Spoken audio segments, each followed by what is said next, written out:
अब अगर हम बात करें टाइप्स ऑफ पार्टनर के बारे में, तो हमारे पास कितने टाइप्स ऑफ पार्टनर होते हैं? देखो कितने टाइप्स ऑफ पार्टनर होते हैं। एक्टिव पार्टनर होता है एक, तो हमारे पास डोरमेंट पार्टनर जिसको स्लीपिंग पार्टनर भी बोलते हैं, सीक्रेट पार्टनर होता है एक, नॉमिनल पार्टनर होता है, और पार्टनर बाय एस्टॉपल होता है, ठीक है ना।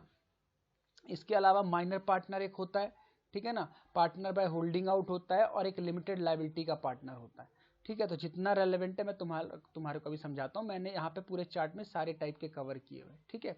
सबसे पहला एक्टिव पार्टनर देखते हैं। एक्टिव पार्टनर का मतलब वो पार्टनर जो बिजनेस में पूरी तरीके से डेडिकेट होकर काम करता है और वो सारी एक्टिविटी में पार्टिसिपेट करता है, मतलब सिर्फ बैठ के प्रॉफिट लेने नहीं आता, वो बिजनेस की एक्टिविटी में पार्टिसिपेट भी करता है। उसे हम कौन सा पार्टनर का नाम दे रहे हैं बताओ? Active partner. इसका उल्टा कौन सा होगा बताओ? एक्टिव का उल्टा स्लीपिंग होगा। मतलब क्या कर रखा है उसने? सिर्फ प्रॉफिट, हाँ, काम नहीं करता, सिर्फ पूंजी लगा दी है, पैसा बिजनेस में लगा दिया है, प्रॉफिट लेने आता है और बिजनेस में एक्टिवली काम वगैरह नहीं करता, तो उसको हमने क्या नाम दिया है? Sleeping partner. क्लियर। एक सीक्रेट पार्टनर होता है। सीक्रेट पार्टनर का मतलब होता है लोगों को पता ही नहीं है कि वो पार्टनर है।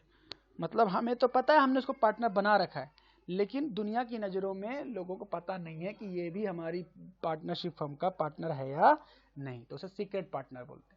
नॉमिनल पार्टनर का मतलब होता है जिसको हमने सिर्फ नाम के लिए पार्टनर बनाया है ना तो उसने पूंजी लगाई और ना वो प्रॉफिट का हिस्सा लेगा। वो कोई सक्सेस होगा जिससे हमने रिक्वेस्ट करके बोला है कि आप हमारे बिजनेस में अपना नाम अलाउ कर दो, ताकि हम आप ये बोल सके कि आप भी हमारे बिजनेस में क्या हो? पार्टनर। क्लियर। एक होता है partner by estoppel. Partner by estoppel का मतलब होता है धोखे से। धोखे से पार्टनर, मतलब लोगों को ऐसा लगता है पार्टनर तुम हो, लेकिन वास्तविक में तुम पार्टनर हो नहीं, इसे पार्टनर बाय एस्टॉपल बोलते हैं। और पार्टनर बाय होल्डिंग आउट का मतलब होता है तुम पार्टनर दिखाते हो लोगों को कि मैं पार्टनर हूं, या कोई तुमसे पूछता है तुम पार्टनर हो तो तुम मना नहीं करते, तो इसका मतलब लोग क्या सोचेंगे? तुम पार्टनर हो, ठीक है, लेकिन तुम वास्तव में पार्टनर नहीं हो। इसका मतलब अगर कल के दिन तुम पे कोई लायबिलिटी आई तो तुमको भी भरना पड़ेगा, क्योंकि तुमने क्या बोला था? मैं पार्टनर हूं। क्लियर है। माइनर पार्टनर का मतलब सिंपल हुआ, 18 वर्ष से कोई कम उम्र का जो मेंबर है उसे पार्टनर का नाम हम दे रहे हैं क्या? Minor partner. ठीक है। एक पार्टनरशिप होती है LLP, limited liability partnership.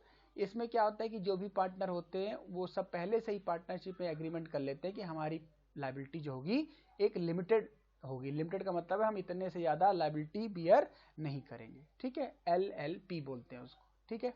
Clear. चलिए, अब अगर पार्टनरशिप की बात करें तो ये 4 टाइप की होती है। अभी तो हमने पढ़ा पार्टनर्स के टाइप्स, अब हम क्या पढ़ने जा रहे हैं? Types of partnership. तो टाइप्स ऑफ पार्टनरशिप में देखो कितने टाइप की है।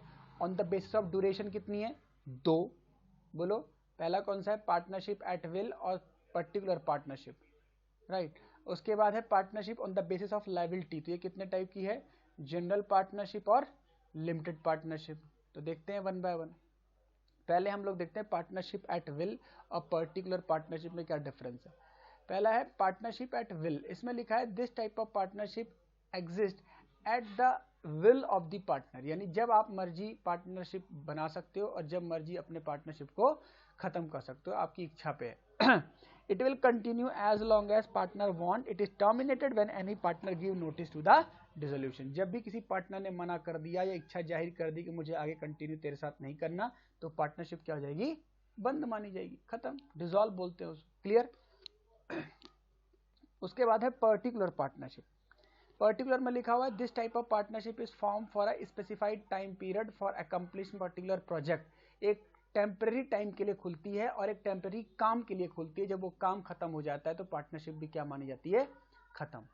It dissolve automatically when the time purpose for which it was formed is fulfilled और when the time duration is, बताओ क्या लिखा है? एक्सपायर। ये है ना बुक में जो मैं पढ़ा रहा हूं। क्लियर। तो ये हमारा हो गया पर्टिकुलर पार्टनरशिप। पर्टिकुलर पार्टनरशिप समझे? किसी एक इवेंट को लेके हमने पार्टनरशिप खोली है, जब वो इवेंट हम लोग कर लेंगे तो पार्टनरशिप क्या मानी जाएगी बताओ? डिसॉल्व। या किसी टाइम को लेकर के खोलिए, 2 साल 3 साल 5 साल, जब वो टाइम खत्म हो जाएगा तो पार्टनरशिप खत्म मानी जाएगी। क्लियर। अगला पढ़ते हैं हम जनरल पार्टनरशिप और लिमिटेड पार्टनरशिप। ये क्या है? General partnership liability of partner क्या होती है, लिमिटेड एंड ज्वाइंट होती है, मिल के लोग बियर करते हैं लायबिलिटी, है ना। और लिमिटेड पार्टनरशिप में limited partnership is liability of an at least one partner is unlimited whereas the other partner may have limited liability. मतलब लिमिटेड पार्टनरशिप में कुछ पार्टनर की लायबिलिटी तो अनलिमिटेड होती है और बाकी सबकी क्या होती है, लिमिटेड। समझ रहे हो, मतलब अलग अलग उनकी लायबिलिटी का शेयर है। क्लियर। जनरल पार्टनरशिप में दूसरा क्या पॉइंट लिखा है, the partner enjoy the right to participate in the management of the firm. जो जनरल पार्टनरशिप आप खोलोगे तो आपके जो पार्टनर होंगे वो मैनेजमेंट के डिसीजन में बैठेंगे, पार्टनरशिप में डिसीजन मेकिंग में बैठेंगे। लेकिन लिमिटेड पार्टनरशिप में क्या होगा, limited partner do not enjoy the right to participate in the management. यहाँ पे अगर आप लिमिटेड पार्टनरशिप में आए हो तो आपको वोटिंग का राइट, मैनेजमेंट में इंटरफेरेंस का राइट नहीं मिलेगा। क्लियर।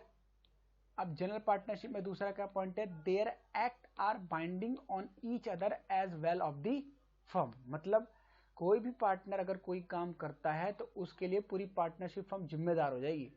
मतलब कोई गलत काम अगर हो गया तो, लेकिन उसमें ऐसा नहीं है। उसमें क्या लिखा है लिमिटेड पार्टनरशिप में, their act do not bind the firm और द अदर पार्टनर्स, उससे कोई प्रभावित नहीं होता। क्लियर है। जनरल पार्टनरशिप में रजिस्ट्रेशन क्या है, ऑप्शनल है। ऑप्शनल मतलब करा भी सकते हो और नहीं भी करा सकते हो। लेकिन लिमिटेड लायबिलिटी में क्या है, is compulsory, registration is compulsory. General partnership में एक और पॉइंट है, the existence of firm is affected by death, lunacy, insolvency और हो गया। लुनेसी मतलब पागल हो गया, इंसॉल्वेंसी मतलब दिवालिया हो गया, और या रिटायर हो गया तो पार्टनरशिप फर्म बंद भी हो सकती है। समझ रहे हो, यानी उसका अंत भी हो सकता है।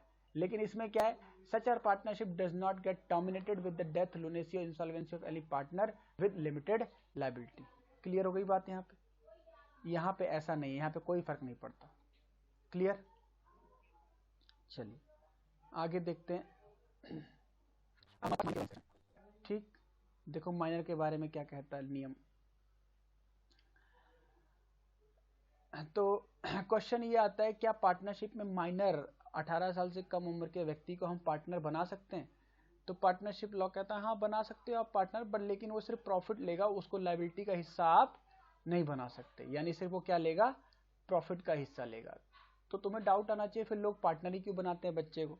हो सकता है कुछ टैलेंट हो उसके अंदर, स्किल हो जो हमारे पास ना हो, कुछ आइडियाज देता हो, इसलिए हमने उसको क्या बना रखा है, पार्टनर बना रखा है। ठीक है।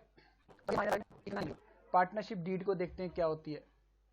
पार्टनरशिप डीड क्या होती है, पार्टनरशिप डीड। पार्टनरशिप डीड का मतलब होता है एक ऐसा डॉक्यूमेंट जिसमें पार्टनर ने आपस में मिलकर क्या डिसाइड किया है, प्रॉफिट क्या होगा, समझ लो हर चीज टर्म्स एंड कंडीशन डिस्कस कर रखी है, फर्म का नाम क्या होगा, लोकेशन बिजनेस का क्या होगा, समझ रहे हो, ड्यूरेशन क्या होगी, कब तक काम चलेगा, मेथड ऑफ प्रिपेयरिंग अकाउंट्स क्या होगा, रूल्स क्या होंगे बैंकिंग ट्रांजैक्शन के, कौन बैंकिंग को एक्सेस कर सकता है, प्रॉफिट शेयरिंग रेशियो क्या होगा, किसकी कैपिटल पे, ताकि आगे चल के क्या ना हो, डिस्प्यूट, लड़ाई झगड़े ना हो। क्लियर। ये पार्टनरशिप हो गया। ये पार्टनरशिप में यही चीजें डिस्कस होती है। अब एक आ जाते हैं रजिस्ट्रेशन कैसे होता है, प्रोसीजर फॉर रजिस्ट्रेशन। देखो एप्लीकेशन फॉर रजिस्ट्रेशन क्या है, एप्लीकेशन देते हो अपनी पार्टनरशिप को रजिस्ट्रेशन कराने के लिए, आरओसी में, आरओसी होता है रजिस्ट्रार ऑफ कंपनी को, फिर फीस पे करते हो और फिर आरओसी आपको क्या देता है, सर्टिफिकेट देता है कि आपकी फर्म का हमने रजिस्ट्रेशन कर लिया है। अब एक टॉपिक मैंने कहा था बाद में डिस्कशन करेंगे, अब यहाँ पे कर लेते हैं, क्या पार्टनरशिप फर्म का रजिस्ट्रेशन करना जरूरी है। ठीक है ना। तो क्वेश्चन क्या आ सकता है एग्जाम में, is registration of partnership firm is compulsory. तो अभी हमने डिस्कस किया जनरल पार्टनरशिप में तो क्या है, ऑप्शनल है।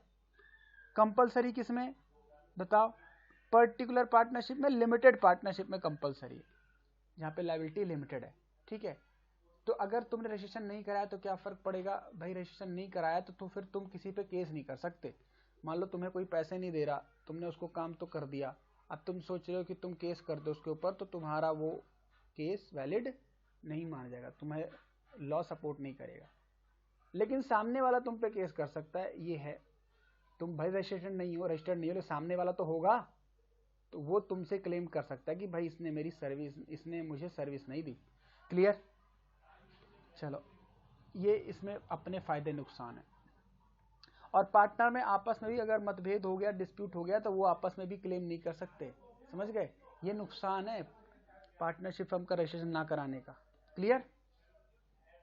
चलिए, अब इसमें आप खुद पढ़ोगे, दो टॉपिक खुद पढ़ो, मुझे बताओ एक पार्टनरशिप और सोल प्रोप्राइटरशिप में डिफरेंस पढ़ो, कोई डाउट है तो पूछो, और एक आप पढ़ो पार्टनरशिप और ज्वाइंट हिंदू फैमिली में, पूरा पढ़ो, जो पॉइंट में डाउट है पूछो। देखो अब हमारे पास क्या आ गया, कोऑपरेटिव सोसाइटी। इसको समझो पहले। कोऑपरेटिव का मतलब ही क्या है, मिलजुल के काम करना। हाँ, वॉलंटरी एसोसिएशन, इसमें कई सारे मेंबर बन जाते हैं, कोई लिमिट नहीं है मेंबर की। आप सदस्य बन जाओ, मैं बन जाऊं, फिर एक दूसरे का क्या करेंगे, एक दूसरे की हेल्प करेंगे, तो इसे बोलते हैं कोऑपरेटिव सोसाइटी। ठीक है? अब कोऑपरेटिव सोसाइटी किसी प्रकार का बिजनेस कर सकती है, किसी भी टाइप का। ठीक है? अब इसमें मीनिंग में क्या लिखा है, who have joined for the promotion of economic interest of its member. करना समझ में आ गई? समझ गए हो? तो ये इसे बोलते हैं कोऑपरेटिव सोसाइटी, एक दूसरे के कोऑपरेशन में काम करना है। ठीक है? बात समझ में आई?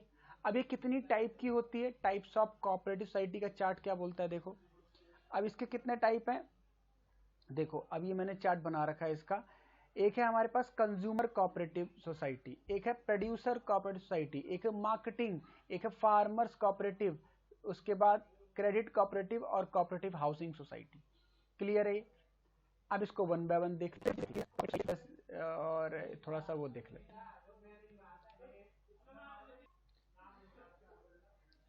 देखो इसमें ये देख लेते हैं अब कि फीचर्स ऑफ कोऑपरेटिव सोसाइटी क्या है। सबसे पहले वॉलंटरी मेंबर बन सकता है और कभी भी हट सकता है, कोई कंपल्सन नहीं है। लीगल स्टेटस है, मैंने कहा था ना ये एक लीगल स्टेटस है, ये क्या है, सेपरेट एंटिटी है। ठीक है? लिमिटेड लायबिलिटी, डेमोक्रेटिक कंट्रोल है, मतलब एक सदस्य हम चुनेंगे जो हमारा एक तरीके से चेयरमैन का काम करेगा, और अगर वो सही काम नहीं करेगा तो उसको हम वापस से चेयरमैन पद से हटा देंगे।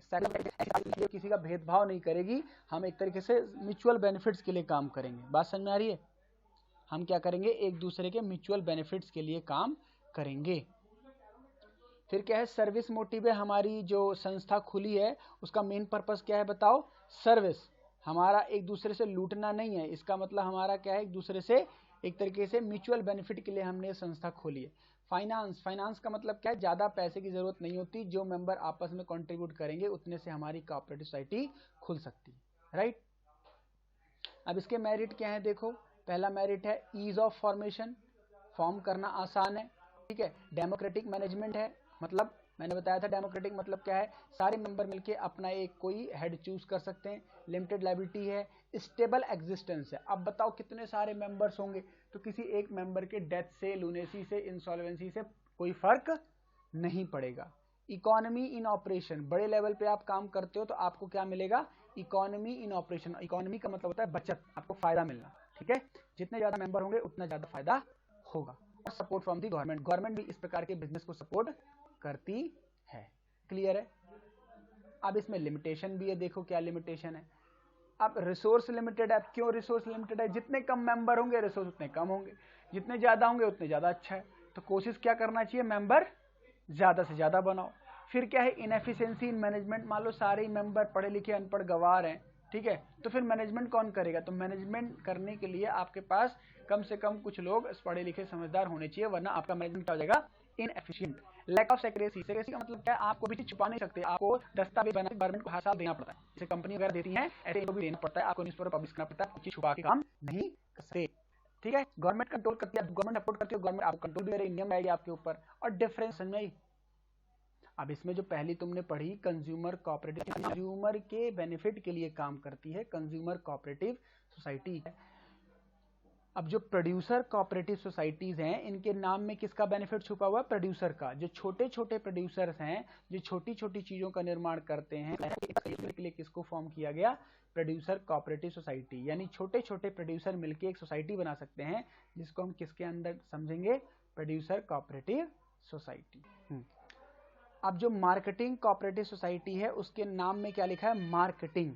मार्केटिंग का मतलब होता है किसी के गुड्स एंड सर्विस को मार्केटिंग करना, बेचना, बेचने के लिए कस्टमर बन, तो यानी किसी के गुड्स का प्रचार प्रसार करना। ये भी तो एक बहुत बड़ा काम है। गुड्स तो बन जाती है लेकिन उसकी प्रचार अगर ढंग से ना हो तो गुड्स कस्टमर तक पहुंचने में दिक्कत होती है। तो ये सोसाइटी क्या करती है, मार्केटिंग करती है गुड्स। अब जो नेक्स्ट है फार्मर कोऑपरेटिव सोसाइटी, इसमें क्या है, फार्मर्स के बेनिफिट के लिए। फार्मर्स को क्या चाहिए, खाद चाहिए, बीज चाहिए, नॉलेज चाहिए, वेदर की इंफॉर्मेशन चाहिए, समझ रहे हो, तो उनके लिए कोऑपरेटिव सोसाइटी, ताकि फार्मर्स को बेटर कंडीशन। अब जो क्रेडिट कोऑपरेटिव सोसाइटी है, क्रेडिट कोऑपरेटिव सोसाइटी का मतलब है क्रेडिट, उधार देना, पैसों का अरेंजमेंट कराना, समझ रहे हो। कई लोगों को पैसों की जरूरत को गाड़ी लेना है, तो उनके बेनिफिट के लिए है क्रेडिट कोऑपरेटिव सोसाइटी। क्रेडिट मतलब उनको टाइम पे।